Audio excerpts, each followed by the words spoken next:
Hello everyone. This is friend Mark from the video put like saying a put like seven video say Facebook users singing the Yam Kana and Kaledo. Facebook say any person have the young wicked hello era in Kaleva. Kuima Facebook send about the Matam Dam the later. Facebook social media. I'm when I have the send the women they do. Facebook she game the sang Educa, Toto Baka to some Bell. Facebook send the meme later. Remember, how's it down? Facebook sida aikoina anouba issue ama Facebook user singida mayona kam ma issue la hamda aikoina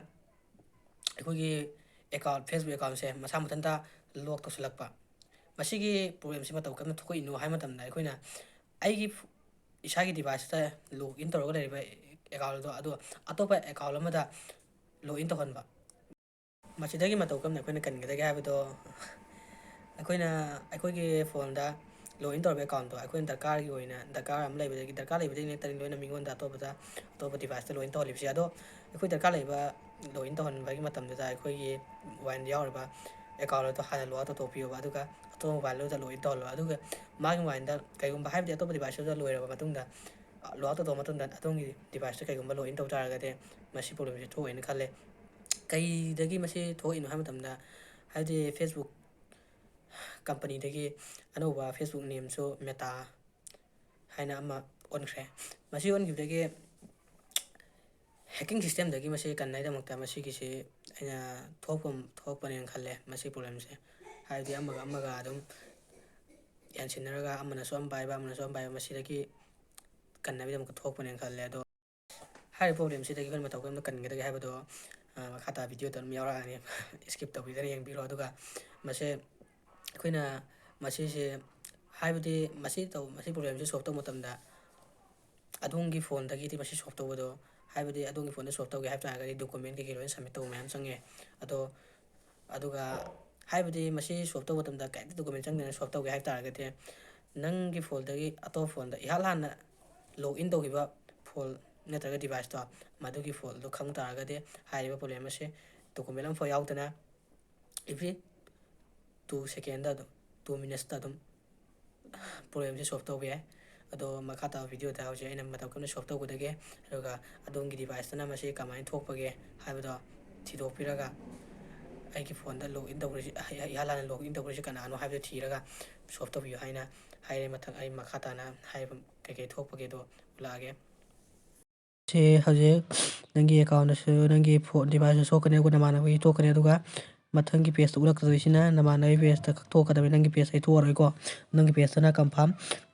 identify ana matho kane ba do namana phone da si sumaina si page thoga ni ko si page thok pada gi de kare next site sida changbiro sida si next number da gi mathangi sida secure your login detail hai sida mak changane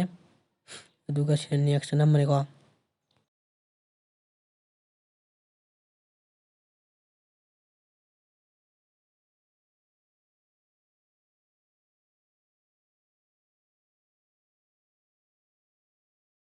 to si chang badagi hoje kaila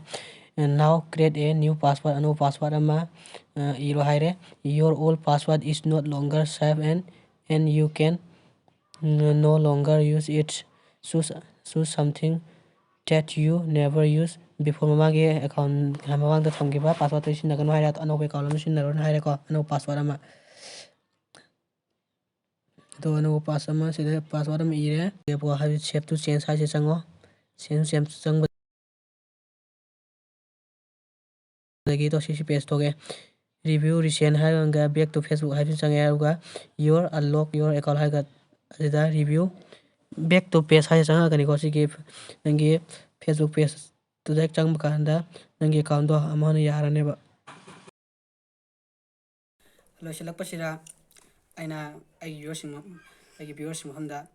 amko sonna hajare ai gi pilap channel sibo aso channel salpa mateng pangbi haina amko sonna hajare masi di matang so silage ai gi channel sigo subscribe to bitan like to bitan share to biramo ato matung gi friends sing da tung ta ko video thal ko tamda atung gi device yala na phangna bi makta asi do silage mem no ai lebio